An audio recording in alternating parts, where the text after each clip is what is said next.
Hello and welcome to the weekly wrap only on KENS 5 Plus. I'm your host, Audrey Castoreno. Thanks so much for being here. So a lot of you are probably enjoying the holiday week, so we thought we'd keep things light today. First up, call it the great debate. When it comes to tamales, who reigns supreme in San Antonio? Our Sarah Duran was challenged to find out with some help from our colleagues. Check it out. Hey there, we asked you who has the best tamales in San Antonio, and you didn't hesitate to respond. You told us on social media your favorite, and while some of you agreed in the comments, others not so much. So we wanted to settle the debate. Who has San Antonio's top tamale? Let's find out. We got two. We got three. I narrowed it down to your top 3 tamale spots and put our KENS 5 News team to a taste test. The lard to masa ratio. Here's the thing. I didn't tell them who each mystery tamale belonged to. I wanted their honest thoughts. And most authentic reaction to the masa and pork flavored filling. That's so good. I think we have our winner. Yeah. What about you, Earl? I'm feeling 3. But of course, I'll let you in on the secret. 1 was Tamale Boy, 2 was Delia's Tamales, and 3 was Thea's Tamales. I'll vote for 1. Voting was fierce. 3. Number 2 is by far, in my opinion, superior. Where's my star? And it almost ended in a tiebreaker. There you go. The last vote of the tamale tasting contest here at KENS 5. Sue, you were our last voter.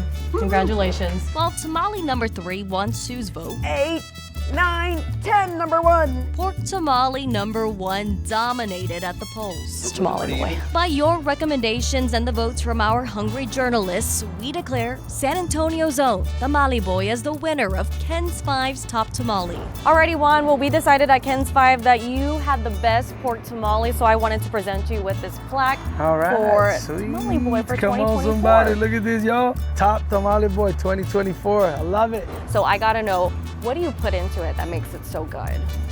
A lot of hard work, tears, just constantly trying to make sure that we produce the toppest quality in all of Texas, you know what I'm saying? And I do. You can taste the quality in each bite, a recipe inspired by his mom and grandma. Try it for yourself today at Tamale Boy's location at 5300 South Flores. Congratulations on winning Thank top you. tamale from KENS 5. That is so cool, man. You guys are awesome. I feel like we all get a bit of brain rot these days when we think we're taking breaks and we scroll through our media feeds, and a half hour later we come out of it feeling like we consumed a lot of empty calories. Brain rot edged out other words of the year contenders, including romantasy, a genre combining romance with fantasy. So many of us have experienced it, and now it's official. Brain rot is Oxford's 2024 word of the year. So Oxford defines brain rot as the supposed deterioration of a person's mental state as a result of overconsumption of material considered to be trivial. A team of editors at Oxford University Press and a popular public vote picked the word after seeing a spike in it used by people of all ages. Stick with us, the weekly wrap will be back after this. Thank you! Your generosity is incredible. We did so much good for the children of San Antonio. Thank you! Thank you. Thank you! Thanks for all you did for the kids. Thank you. Trust. It doesn't just happen. Trust is earned through decades of dedication and a dawn till dusk commitment to our community. It's earned by journalists who consistently show up, verify, and dig deeper, delivering news that impacts you and your family every single day. The station South Texas has trusted for nearly 75 years. This is San Antonio's own KENS 5. I love bringing you the news every morning. But I also love spending time in the great Texas outdoors. Whether it's on land or at sea, come along with me as I show you some of the best places our state has to offer. Texas Outdoors, Friday mornings at 6, only on KENS 5. Talked to this police officer, and she told me to call KENS 5. Every week, Ken's 5 is looking out for San Antonio's own. The next day after you left, they sent a professional AC guy, and my AC's working now. If you've been wronged by someone, It was shocking. Clearly something went wrong. or a business, I couldn't believe it was happening. just call Ken's. Weekdays at 6, only on Ken's 5. I got my vehicle back. I'm rolling again. So call Ken 5 to help you if you need help too. Chris Paul.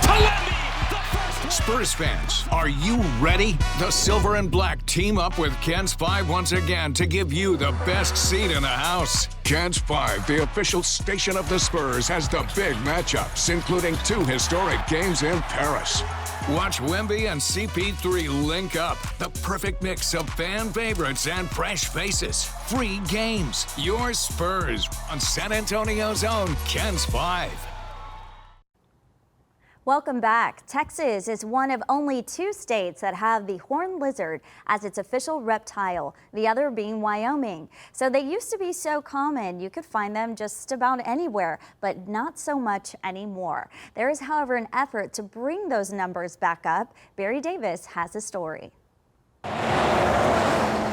Kennedy, Texas, officially proclaimed by the state legislature the horned-toad capital of the world. I get people from all over the country. They Really? come in and they want to come see a horned toad. They want to know where they can find one. Problem is, no matter where or how hard we looked, we couldn't find a horned toad. I've never seen one in Kennedy. We looked in town, went to the city's horned lizard habitat, So would you like chips, onion rings, fried? even went to the Horned Toad Cafe. Yeah, it would be good to see more of them around again. The only horned toads we did find in Kennedy aren't going anywhere. They look menacing, but they're friendly. Dr. Wade Phelps is something of a self-taught horned toad aficionado. I took them for granted because they're here and we kind of have that feeling they've always been here, they'll always be here. These kind of places are great. Phelps grew up playing with the lizards. Hadn't seen one in years. Lisa Yacklin, too. We could not wait to get home from school, to change clothes, and walk across the street to the alley to find the horned toads. Now, though, you have to look much harder to find them. There's no single villain involved unless we want to blame ourselves. Experts estimate horned lizards have disappeared from at least 30% of their natural habitat. But there is an effort to bring them back. In Texas, I would think, why not? How could it be anything but horned lizards? Here, tucked away in a corner at the San Antonio Zoo, is the Texas Horned Lizard Reintroduction Project. These lizards are demanding. They are specialists in terms of they require a certain range of temperatures, a lot of UV light, a whole lot of ants and other diverse food items. It is not easy. Andy Glusenkamp calls it a lizard factory, a laboratory where they collect, breed, and produce baby horned-toad lizards. Are these the next ones to be released? Yes. Yeah, these are this year's crop. We have quite a few more eggs in the incubators. It's all totally paid for through donations. But there's no way the lizards could be released at this point. It takes months for the hatchlings to even stand a chance. They're really, really sensitive to predation, to getting too hot, to getting too cold, to drying out. San Antonio Zoo is not alone in the effort either. The Dallas and Fort Worth zoos also have a program, as does the Miami Zoo, and of course, TCU. Our original plan with the release strategy that we developed with researchers from TCU is to release 100 lizards per year for 3 years. The plan, like the baby lizards, is growing. San Antonio Zoo just added enough room to quadruple its output. Welcome, all of you. This is super exciting. It's our 5th Texas horned lizard release. So far, the program appears to be working well. We went along as zoo workers, volunteers, and donors released roughly 24 lizards. They are a little bit older and a little bit squirmy. Just north of Blanco. So he's ready. There he goes, our first lizard. Okay. At this point, the young lizards are on their own. Their main diet, red ants, are everywhere. There's cover and potentially mates to naturally reproduce. We don't know what the survival percentage is. One of the reasons why horned lizards still exist is that they're hard to find. That's why we look for scat, because the scat's easy to find. We can use DNA to tell us whose scat that was. Hi, baby. Hi, Rosemary. Bluesenkamp says they've already found scat from offspring of lizards they released, meaning some are not just surviving, they're thriving. Okay, well, but there's no guarantee they'll make it. I can see them dwindling, and I've just got this little thing in me to pass things along to the younger kids. Proud little Texas lizard, happy in the sun. Beautiful. At least the effort to ensure an iconic piece of Texas will always be here is working for now. Good luck, babies. Stay strong. Wow, that is so interesting. Hopefully they can get that population back up. All right, and get this, the global color specialist Pantone has named Mocha Mousse as its color of the year for 2025.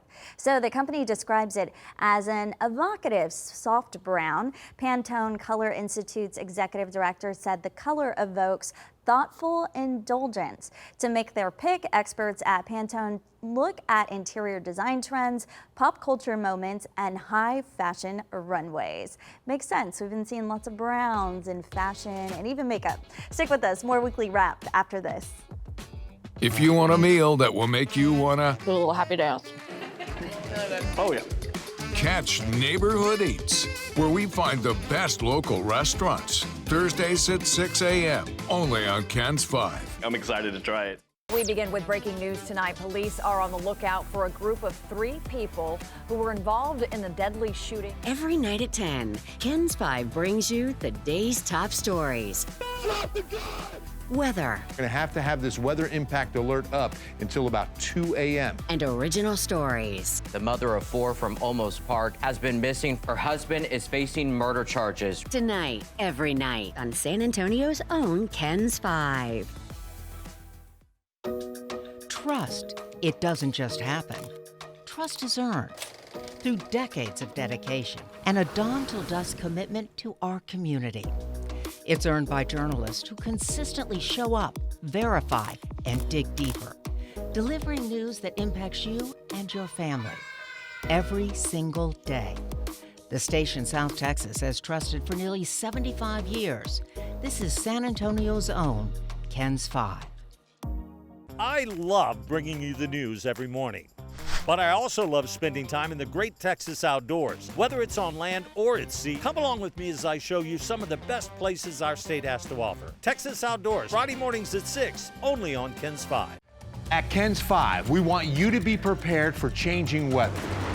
That's why we're introducing Ken's 5 Weather Impact Alert Days. We'll give you a heads up as to what's coming. Coming up on Thursday will be a Weather Impact Alert Day. Get an early warning so you can prepare with Ken's 5 Weather Impact Alert Days. Thank you!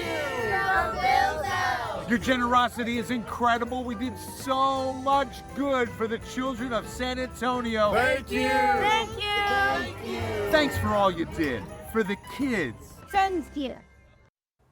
Welcome back to the Weekly Wrap. All right, hitting play after a long pause. 2 Tejano music talents are back under the bright lights. Jennifer Pena has returned to the big stage. Who else is back? Well, the Tejano supergroup very popular in the 90s, Culturas. Henry Ramos catches up with both acts. Taking it back in time, the early 90s, the peak for Tejano music. The beats, the catchy tunes. The crowded concerts, the energy was electric, like the performances on stage. But in order to go back in time, we had to roll out and dust off the Ken's 5 archives.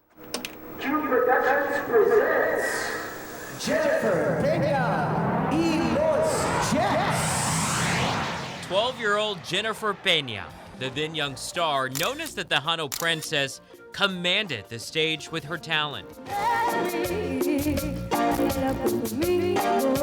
In the early 90s, Pena was said to be the next Selena.